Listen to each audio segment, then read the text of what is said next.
और पटना के मुसल्हपुर इलाके में खान सर का कोचिंग सेंटर है और यहां पर कल देर रात पथराव और फायरिंग की खबर सामने आई। कोचिंग सेंटर के गार्ड के साथ मारपीट भी की गई। इसमें गार्ड का सिर भी फूट गया और उसे अस्पताल में भर्ती किया गया। घटना की जानकारी मिलते ही बड़ी तादाद में पुलिस भी मौके पर पहुंच गई और मामले की जांच में जुट गई। खान सर के मुताबिक कुछ लोग चाहते हैं कि वो इतनी कम फीस में बच्चों को ना पढ़ाएं। खान सर ने बगल के कोचिंग सेंटर पर फायरिंग और हमला करने का आरोप लगाया। कोचिंग सेंटर पर फायरिंग की खबर मिलते ही वहां पर भारी तादाद में पुलिस फोर्स पहुंच गई और छात्र भी वहां पर जमा हो गए। हालांकि आज सुबह खान सर ने कहा है कि पुलिस की तारीफ उन्होंने की है और कहा है कि कल रात की वारदात के बाद से वो पुलिस सुरक्षा से संतुष्ट है। और एक सीसीटीवी वीडियो भी सामने आया है जिसमें साफ दिखाई दे रहा है कि किस तरह से कुछ लोग पहुंचे थे जिन्होंने मास्क लगा के रखा हुआ था और खान सर के कोचिंग सेंटर के गार्ड को पीटा और पत्थरबाजी भी की। माननीय मुख्यमंत्री जी का यहाँ पर पुलिस प्रशासन ने अपना सजगता दिखाया। रात भर हमको लगता है 2 बजे तक पुलिस के आला अफसर यहाँ थे, चाहे वो एसएसपी साहब हो या एसपी साहब, डीएसपी साहब, एसएचओ, हमारे थाना के अगल बगल के थाना जितने हैं सारे अफसर लोग यहाँ रात 2 बजे तक थे। उसके बाद भी यहाँ पर पुलिस लाइन से लगभग 1 से 2 कंपनियां पूरी रात तैनात थी, अभी भी यहाँ पर। हम तो सरकार से यही गुहार लगाएंगे, माननीय मुख्यमंत्री जी से भी गुहार लगाएंगे, उन पर भरोसा है। और जिस तरह से उनकी पुलिस ने अभी काम किया है, ये भरोसा सच में बढ़ा है। जिस तरह से त्वरित कार्रवाई हुई, हर थाने की पुलिस है। हम मुख्यमंत्री जी से भी कहेंगे और पुलिस प्रशासन से भी कहेंगे यहाँ सुरक्षा मुहैया कराए, उसका आवेदन जरूर देंगे। आप लोग के माध्यम से भी इसको पहुंचाना चाहिए। खान सर के कोचिंग सेंटर पर हमले के बाद वहां पर पुलिस सुरक्षा बढ़ा दी गई है। कोचिंग सेंटर पर रात से ही बड़ी संख्या में पुलिस के जवान तैनात हैं। पटना पुलिस के सीनियर अधिकारी खुद देर रात तक मौके पर मौजूद रहे। खान सर दावा कर रहे हैं कि कोचिंग सेंटर पर फायरिंग हुई है, लेकिन अभी तक पुलिस ने फायरिंग की पुष्टि नहीं की है। मारपीट का मामला है और इसमें बताया भी गया है कि जो गार्ड हैं वो घायल हुए हैं, तो उनका बयान लेकर आगे कार्रवाई की जाएगी। गोली चलने की हाँ, इसमें आसपास के लोग हैं, उनका बयान लेकर फिर आगे कार्रवाई करेंगे। हाँ, अभी व्यक्ति घायल है, उनकी इलाज चल रहा है। सामने वाले जो कोचिंग है उनके व्यक्ति लग रहे हैं। इसमें अभी वेरीफाई सब कुछ किया जा रहा है, एप्लीकेशन ली जा रही है और बाकी कार्रवाई अभी जारी है। गोलीबारी की बात सामने आ रही है, ऐसा अभी कोई प्रूफ नहीं हो पाया है। बाकी वीडियो फुटेज सारी खंगाली जा रही है, सब वेरीफाई किया जा रहा है। छात्रों के द्वारा ही किया गया वेरीफाई किया जा रहा है कि एग्जैक्टली कौन लोग थे, कौन स्क्रीन्स थे, किसके द्वारा ये प्लान किया गया। कितने लोग घायल भी हुए हैं? जी, एक आदमी के घायल होने का जो सूचना है, उनको हॉस्पिटल में भी इलाजरत है, उनसे भी पूछताछ की जा रही है। सीसीटीवी कितने लोग आए हुए थे? कुछ जी, सीसीटीवी खंगाला जा रहा है। 10 से 12 लोग जो है अभी आइडेंटिफाई हुए हैं। कितने बजे की घटना है लगभग? शाम की अभी घटना है, कुछ 1-2 घंटे पहले की। किसी पर आरोप वगैरह भी लगा? अभी वेरीफाई सब किया जा रहा है, आवेदन लिया जा रहा है। और सीबीएसई के रिजल्ट को लेकर छात्र चिंतित हैं। ऑन स्क्रीन मार्किंग पर भी सवाल उठाए जा रहे हैं। आंसर शीट्स और मार्किंग सिस्टम को लेकर कई चिंताएं भी जाहिर की गई और इस बीच 12वीं के रिजल्ट को लेकर चौंकाने वाले आंकड़े भी सामने आए हैं। सीबीएसई 12वीं के रिजल्ट को लेकर एक और चौंकाने वाला खुलासा हुआ है। अकेले फिजिक्स में 94,500 छात्र फेल हो गए। फिजिक्स में ही 97 बच्चों को 100% मार्क्स भी आ गए, जबकि मैथ्स, केमिस्ट्री और अकाउंट्स में 1000 से ज्यादा बच्चों को 100 नंबर मिल गए।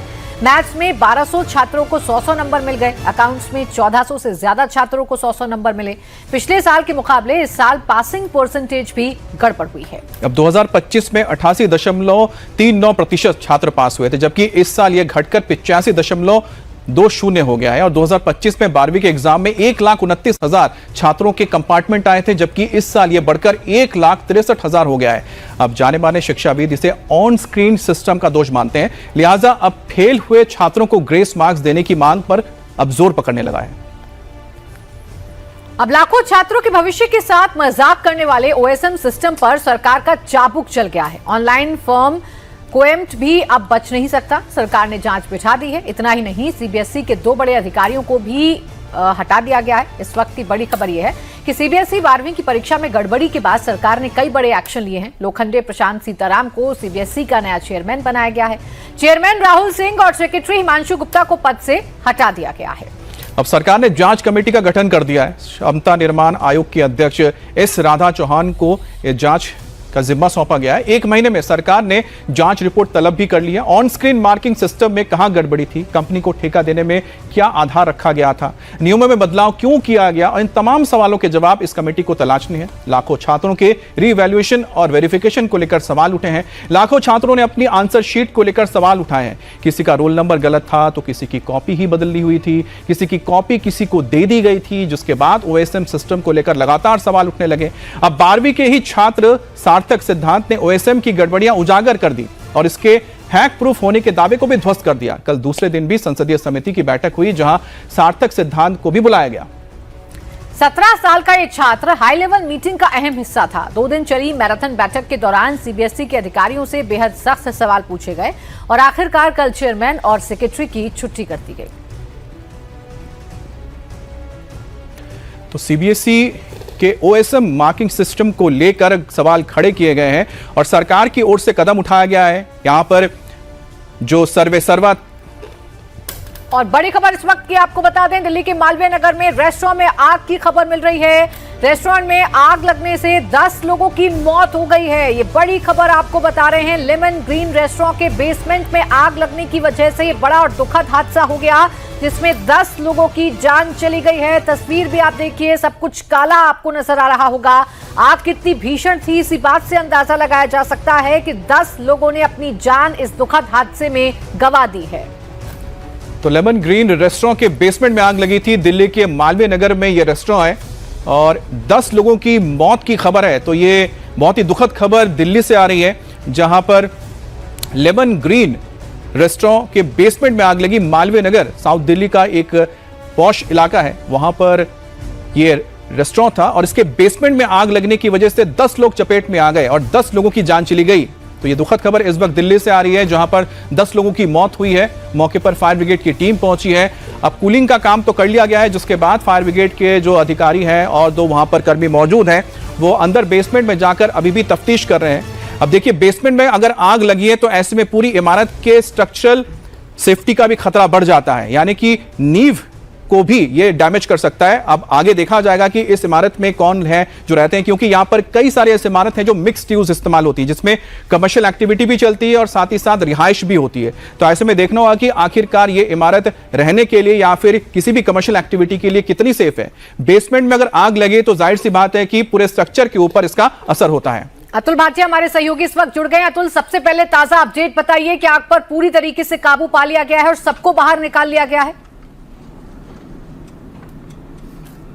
देखिए, जिस तरीके से सुबह लगभग 8:45 बजे करीब ये आग लगी थी और अभी कई लोगों को इसमें निकाला गया है, क्योंकि अभी आग बुझाने का काम चल रहा है, कूलिंग प्रोसेस पूरा चल रहा है। तो अभी कुछ और इसके अंदर हो सकते हैं लोग, लेकिन अभी 10 लोगों की मौत की पुष्टि फायर ब्रिगेड और दिल्ली पुलिस ने कर दी है। तो कुल मिला के जो ये रेस्टोरेंट है, इसके अंदर 10 लोगों की मौत की पुष्टि अब तक हो चुकी है। कई लोग घायल भी बताए जा रहे हैं। किन कारणों से हादसा हुआ, इसकी तफ्तीश अभी की जाएगी। लेकिन अभी पुलिस और जो फायर ब्रिगेड है, उनकी पहली प्रायोरिटी यही थी दिल्ली फायर सर्विस की, जल्द से जल्द जो है जितने भी लोग हैं जो अंदर फंसे हुए थे उनको बाहर निकाला जाए। बताया जाता है कि तकरीबन 15 लोगों को जो है वो इसमें रेस्क्यू कराया गया, लेकिन अभी तक इस पूरी जो फायर है इसके अंदर 10 लोगों की मौत हो चुकी है। तो फिलहाल पुलिस और फायर ब्रिगेड की जो गाड़ियां हैं वो मौके पर है। आग बुझाने का काम लगातार किया जा रहा है, कूलिंग प्रोसेस जो है वो अभी वहां पर किया जा रहा है, लेकिन अभी कुछ लोगों की और भी इसमें फंसे होने की आशंका है।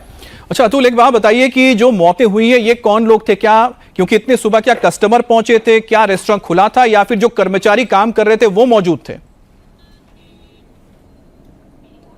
देखिए, बताया जाता है अमित कि पहले जो है वो बेसमेंट के अंदर आग लगी, तो हो ये सकता है कि जो बेसमेंट में लोग हो वो वहीं का जो रेस्टोरेंट का स्टाफ हो, उन्हीं में से ये लोग हो। तो अभी क्योंकि जब ये आग लगी थी तो उस समय जाहिर सी बात है कि बाहर के लोग ज्यादा नहीं थे, इसलिए माना जा रहा है कि जो रेस्टोरेंट के लोग थे वही बेसमेंट के अंदर थे और ऊपर जो है वो फंसे हुए थे। तो अभी जो आग लगी है, जिसमें अभी तक 10 लोगों की मौत की पुष्टि फायर ब्रिगेड यानी कि दिल्ली फायर सर्विस और इसके अलावा दिल्ली पुलिस ने कर दी है। तो अभी निश्चित रूप से कुछ और लोग दबे हो सकते हैं। क्या कारण रहे, कौन कौन लोग थे जो इस अग्निकांड के अंदर मारे मारे गए तो तमाम तफ्तीश होनी है। तो अभी क्योंकि पहली प्रायोरिटी पुलिस और दिल्ली फायर सर्विस की यही थी कि जितने भी लोग अंदर फंसे हुए हैं उनको रेस्क्यू कराया जाए। जैसे मैंने पहले भी बताया कि लगभग 15 लोगों को इसके अंदर पहले रेस्क्यू कराया गया था और उसके बाद जब हॉस्पिटल इनको शिफ्ट किया गया तो कई बॉडीज जो है वो पूरे तरीके से जली हुई थी, कई लोग धुएं के अंदर जो है वो फंस गए थे जिससे उनकी मौतें हुई हैं। तो फिलहाल जो फायर ब्रिगेड और दिल्ली पुलिस की पहली कोशिश ये है कि जितने भी लोग और अंदर हो सकते हैं उनको वहां से रेस्क्यू कराया जाए। तो फिलहाल अभी भी वहां पर रेस्क्यू ऑपरेशन जो है वो चल रहा है। फायर ब्रिगेड की 10 गाड़ियां जो है वो मौके पर पहुंची थी, आग बुझाने की तमाम कोशिशें की गई, लेकिन इस के अंदर कई मौतें अभी हुई हैं और अभी भी माना जा रहा है क्योंकि कूलिंग प्रोसेस अभी चल रहा है। तो इसके बाद यह देखना होगा कि क्या कुछ और भी लोग अंदर फंसे हुए थे, क्योंकि एकाएक ये आग भड़की और उसके बाद कुछ लोग फंसे हुए थे जिनसे ये मौतें हुई हैं। तो फिलहाल जो घायल है उनको हॉस्पिटल में शिफ्ट किया गया है, लेकिन हमें जो बताया जा रहा है कि जो पुलिस के सूत्र बता रहे हैं कि जो मौत का आंकड़ा है वो और भी बढ़ सकता है। तो जैसे कि अतुल बता रहे हैं कि इस वक्त वहां पर कूलिंग का काम चल रहा है और कई लोगों को बचा लिया गया है, लेकिन बहरहाल अब आगे की स्थिति क्या है उसके बारे में लगातार हम आपको इंडिया टीवी पर अपडेट देते रहेंगे।